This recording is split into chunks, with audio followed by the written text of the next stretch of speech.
Hello बच्चों, let's read this question. The question says Hardy-Weinberg equilibrium is known to be affected by gene flow, genetic drift, mutation, genetic recombination, and first one is evolution, second one is saltation, third one is limiting factors, and last one is natural selection. तो इस question में हमें बताना है कि जो Hardy Weinberg equilibrium होता है वो अफेक्ट हो सकता है gene flow, genetic drift, mutation, genetic recombination और इन चारों में से कौन सा हो सकता है। तो आइए देखते हैं।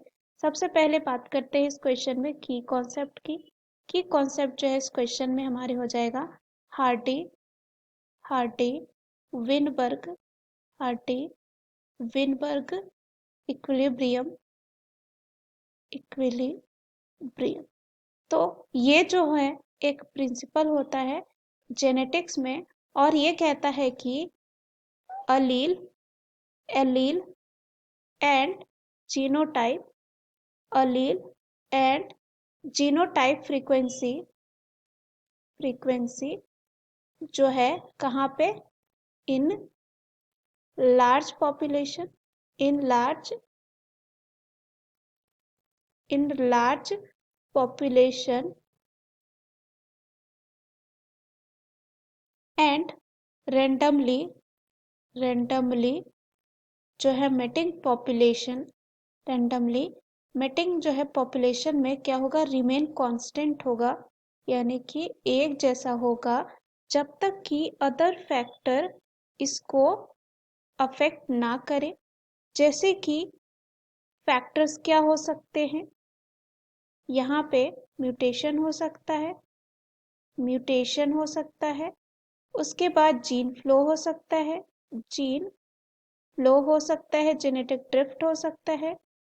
जेनेटिक ड्रिफ्ट हो सकता है, उसके बाद यहाँ पे अदर्स की बात करें तो इसमें हो सकता है नेचुरल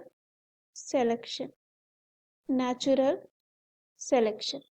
तो अगर पहले ऑप्शन की बात करें तो यहाँ हमें दे रखा है क्या है इवोल्यूशन की बात करें। इवोल्यूशन जो एक ब्रॉड टर्म होता है वो डिस्क्राइब करता है क्या change in the genetic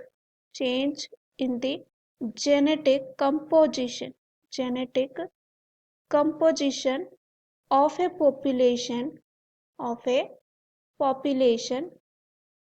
over time और ये जो है स्पेसिफिकली नहीं कह सकते फैक्टर होता है जो डिस्टर्ब करता है हार्डी विनबर्ग इक्विलिब्रियम को। इंस्टेड ये जो है एक रिजल्ट होता है, किसका रिजल्ट होता है, ये जो डिस्ट्रप्शन होते हैं उसका। अगर यहाँ पे डिस्ट्रप्शन हो जाए तो क्या हो सकता है इवोल्यूशन होगा। तो ये हमारा क्या होगा गलत। उसके बाद दूसरा दे रखा है साल्टेशन क्या होता है, साल्टेशन रेफर्स टू सडन और कह सकते हैं large mutation that cause significant change और जिसकी वजह से क्या होता है सिग्निफिकेंट बहुत ज्यादा चेंज होता है एक ऑर्गेनिज्म में while it can lead through change in population genetic structure। इसकी वजह से क्या हो सकता है जेनेटिक स्ट्रक्चर में जो है चेंजेस आ सकती है, लेकिन ये जो है प्राइमरली इन्वॉल्व नहीं होता है, ताकि या ऐसा कह सकते हैं ये टिपिकली कंसीडर नहीं किया जाता है प्राइमरी फैक्टर जो इन्फ्लुएंस करता है हार्डी विनबर्ग इक्विलिब्रियम को in context of population genetics. तो ये क्या होगा गलत। तीसरा हमारा दे रखा है लिमिटिंग फैक्टर। अगर हम यहाँ पे लिमिटिंग फैक्टर की बात करें तो ये क्या होता है, लिमिटिंग फैक्टर जो है जनरली रेफर किया जाता है एनवायरमेंटल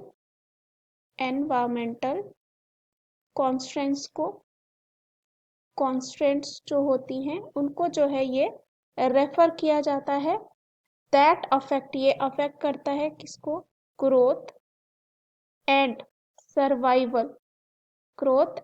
सर्वाइवल ऑफ ऑर्गेनिज्म। जैसे कि यहाँ पे हो सकता है फूड अवेलेबिलिटी कम हो जाएगा, तो उसके बाद स्पेस जगह रहने के लिए, उसके बाद यहाँ पे प्रीडेशन हो सकता है और ये जो होती हैं ये सब क्या होती हैं, इकोलॉजिकल इकोलॉजिकल कॉन्सेप्ट्स होती हैं, इकोलॉजिकल कॉन्सेप्ट्स होती हैं and do not directly influence the genetic equilibrium in A population. तो यहाँ पे ये भी क्या हो जाएगा, गलत हो जाएगा। So the right answer of this question is option D, क्योंकि यहाँ पे नेचुरल सिलेक्शन ही जो है वो क्या कर सकता है, ये हार्डी विनबर्ग इक्विलिब्रियम को अफेक्ट कर सकता है। So the right answer of this question is option D. Hope you understood it well. Best of luck.